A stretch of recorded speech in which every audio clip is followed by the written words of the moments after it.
What are you doing, Mike? I don't know if I should tell you what happened. What happened? We're just starting the episode. I don't know if she wants me to say. Then say. My wife just walked by. Yeah. Naked. Yes. Trying to distract you, perhaps? I think she just wanted to get a towel out of the dryer, but it sure did distract me. I don't think that was her intention. So good luck to us all. All right. On this episode. This is great news, which Mike just experienced firsthand. It is stories that restore your faith in humanity and remind you that people actually are good for the most part. And if you would subscribe and let your friends know, that would be very cool. Mike usually does an intro, and I believe today is going to be a repeat of very certain, maybe the best singer of all time in Bob Dylan. Yeah.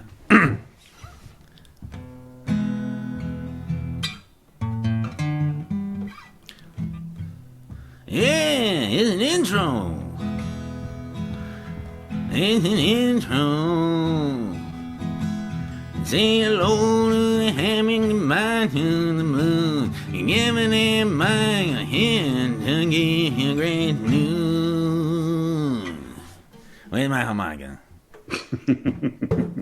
My first story is about firefighters rescuing two human beings and a dog. It took them 2 hours to do this rescue. And they were trapped in a strong current. This is from CNN's Instagram. And watch the work that they do to get this dog safe from these rapids.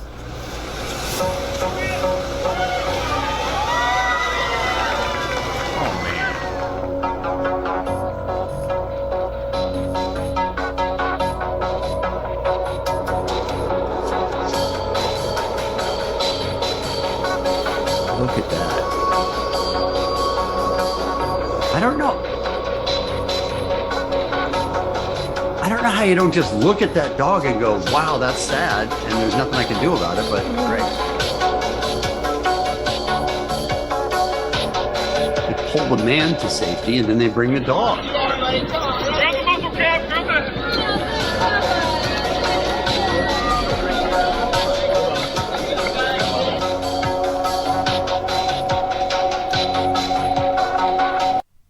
I also find it hilarious that there were a couple of people around when the person was rescued, but then everybody gathered around when the dog came out. Yeah. That's just sort of the way we're a part of this too. Yeah, exactly. I wonder, we because we do so many stories like this where people are so wildly heroic. You always do that. Well, would I act the same? You just don't know. I mean, I think because when like extreme situations hit, your adrenaline and everything kind of goes so haywire. You're almost not in control at that point. Like, what would your instinct, where would it lead? Because, Kevin, you do insane things if it was one of your kids. Yeah, you wouldn't even think. You would just, and might not even be successful, but I would give it my all, even though it wasn't successful. Yeah, of course. But the other day, one of my dogs, Harry, the smaller one, was, when you live kind of in farmland, it's like the risk you take. I just hear him yelping like crazy, like he's like real sincere pain. So I just start sprinting, and I get to the fence area where I could hear it was coming from, like off in the woods. And I'm just about to go jump over this fence. And my intention is just like find out what's attacking it. I didn't think, I'm pretty sure I would have taken on whatever animal because I was so scared and I was so keyed up. But he comes sprinting back at me, and he's just normally would come to my feet, and he just runs right by me and runs under the fence and runs in the house. Sure enough, something really got him bad. He's covered in blood, and his neck was all cut up and everything. God. So he's fine. He's in recovery. But I was thinking, like, once everything settled, I was like, man, what if I got out there and it was like a pack of coyotes? Like, what do I do? Like, you know what I'm saying? Like, could I even help? Like, you lose. That's what you do. You lose. Yeah. This is a remarkable story. Every once in a while, we do stories on Great News where I go, dude, superheroes are real. Watch all the Marvel, DC movies you want, but walking this earth amongst us, there are people who are superhuman. Check out this 47-year-old woman from South Africa. Her name is Jackie Hunt Brosma. Now, about 7 years ago... She doesn't have a leg. she lost her leg to a certain form of cancer. Wow. And she had not run marathons. Ever? But she lost her leg from the knee down from cancer, and that's when she decided she's going to break the world record for 102 full 26.2 mile marathons in 102 days. And as of April 18th, which was the last update I got, she had completed 96 of them. So hopefully we will get some story on the next episode where she actually broke this world record. But this is just so remarkable to me. When she was 26 years old, actually, I'm sorry, I misspoke. She lost it when she was 26 years old. She started running in her 40s. So it was about 6 years ago.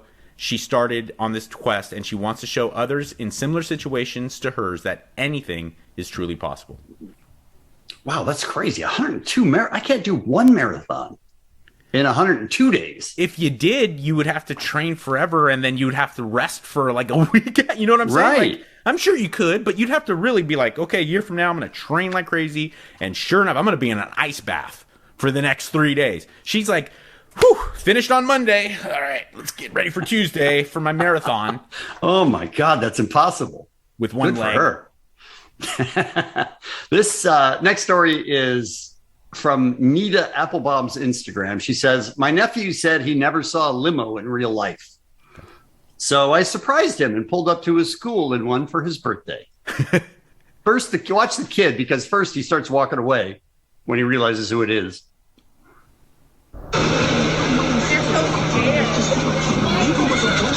What's up? Happy birthday! Nope. Happy birthday! Go get in your ride, boy. You know I do too much. I thought you was at work. You thought I was at work, but I had to leave early because it's your birthday. You turned 10 today. Happy birthday. Thank you. You turned 10, so I had to leave work early. I had to come pick you up right. He's like,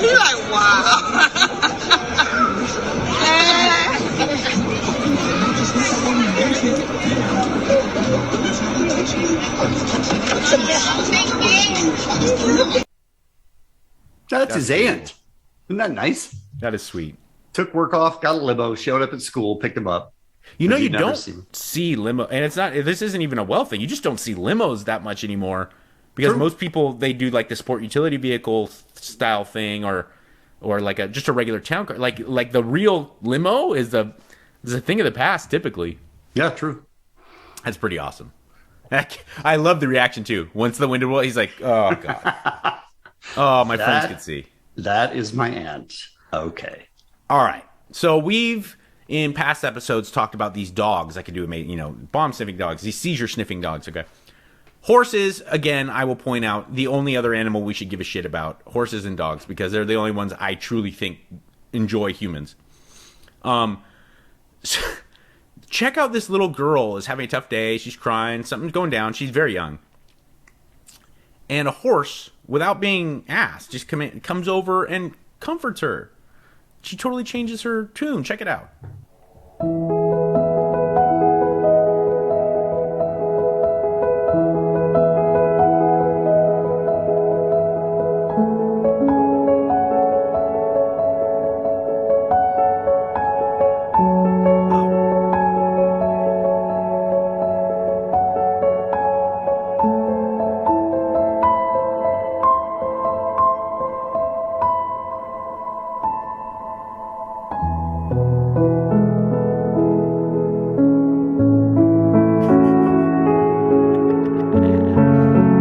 Come on. There's her here. Mwah. That is so sweet. Let me give you another reason why horses are super dope. Okay. I'm relatively sure other animals can do this, but I don't know anything about other animals. I've seen this happen with a horse, and my mind gets just blown. They can move their skin independently What? in any part of their body. Like, let's say a horse is standing there on all fours, right? And a fly comes and on his booty. Right. He doesn't have to move his legs. He or she doesn't have to move his legs or his hoof or anything. He can just wiggle his little skin where the fly is, and it goes and flies away. I was like, whoa, That is that is right. If you have ever ridden horses either, you know that they feel like they're mountains. They're monstrously strong. Yeah. And that horse was so incredibly delicate with that girl. Well, they really are utilizing equine therapy quite a bit now in the mental health world, and I could totally see why. Because as someone who's had some experience, riding and taking care of horses, you think your dog can sense your internal emotional kind of setup. Horses are crazy. I used to take care of this one horse, Molly, and most normal days, hey Molly, I'd throw her an apple and everything. She would come and I would have to wrap her up and tie her to like a post or anything, and she would give me her head, and I put the horse and rope around. If I was being particularly crappy, every time it was hysterical, and I couldn't fake it. She could sense. If I was like in a bad mood, she would literally paste her head and neck against the post so I couldn't get the rope around. And I'm like, you stinky bitch. Like, That's fantastic. Until I finally broke down and changed my whole tune. That is fantastic. All right, here's a woman who runs a farm that doesn't want to run a farm. That is not her interest, but she's running a farm. The reason she's doing it, she used to work in the city, but she decided to give that all up and move to this dilapidated farm in Nottinghamshire. And this is Britain? Yes, and 13 years later, she cares for 170 rescue animals. 170. Oh my God. Watch this. And some of them are janky. Like that one. Look at that. How's Dumpy doing, Courtney? Yeah, he's doing really well. He's eating his food. Dumpy is its name. He's got a deformed jaw and too many teeth. So that's something that we're having to have surgery for. Just a little bit today. Good lad. Stumble, had to have his leg amputated as a result of a fishing line accident. He's been here for 5 years now.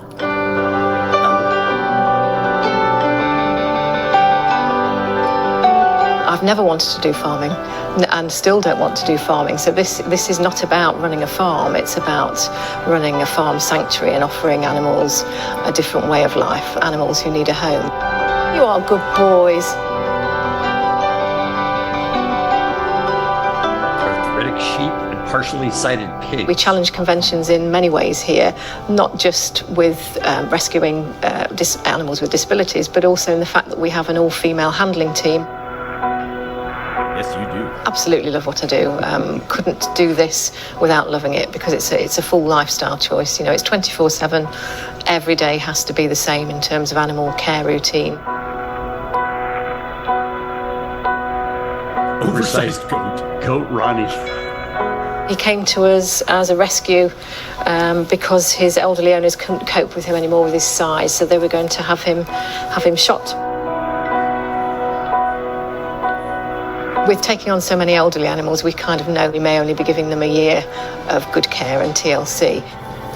You're not supposed to be pooing in your bed. Your wife's going to have something to say to you when she gets back in here.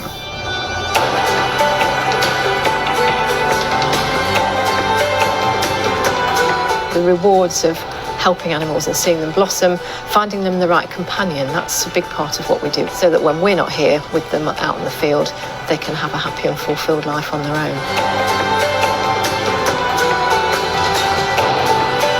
The fact that I can do something positive with a piece of land that had been left fallow for so long, that makes me happy. So I'd say there's not big happy moments, but lots of small incremental happy moments, which makes for a really great lifestyle here. Bravo. She says it about 5 different ways. I don't love it. It's not my thing. I don't like being on the farm. This sucks. I do it for the animals and I love them, but this whole lifestyle. Not a lot of big happy moments, but I do have some little ones.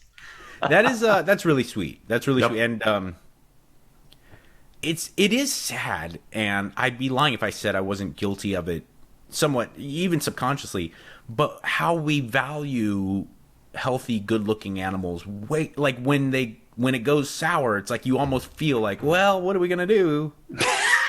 You know what I'm saying? Like, it's so crazy how people do that, especially Yeah, with that's true. farm style animals. You know what I'm saying? Like horses, like janky horses. They're like, well, let's just get the shotgun, Dad. Listen, we gave it a shot. What are you going to do? That's really beautiful. That was really sweet, man. They did show the janky mouth of the goat many times, though. Well, that's because that thing was awesome. I would want that goat that with his Kanye chin.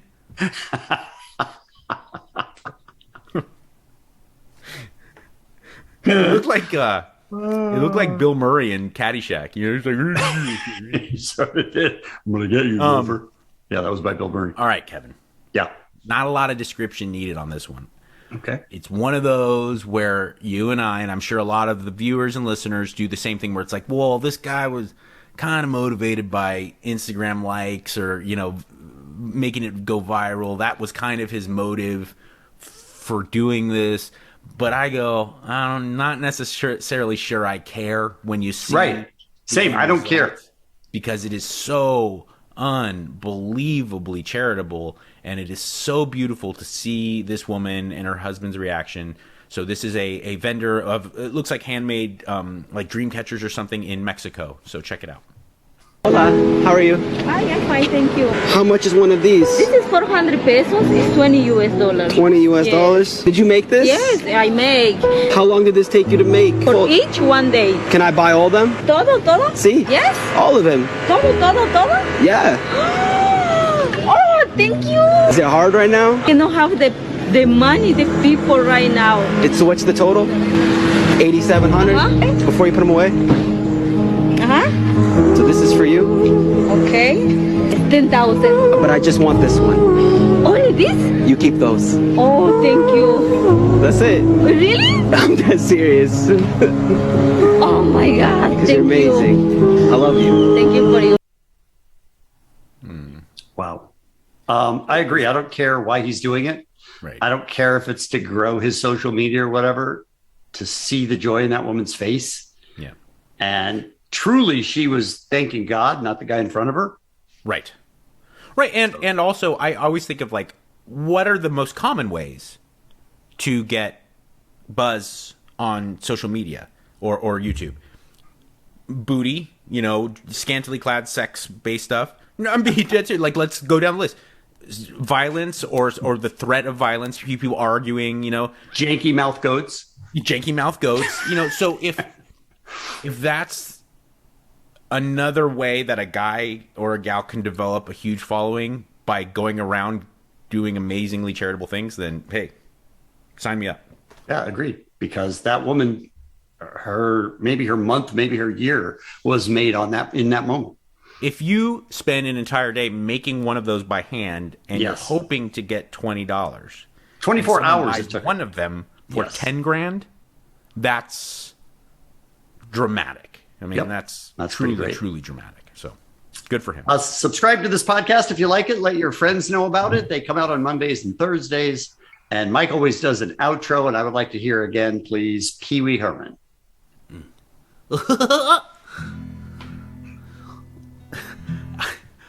Damn it. I can't think. All right. It's an intro. It's an outro. It's an outro.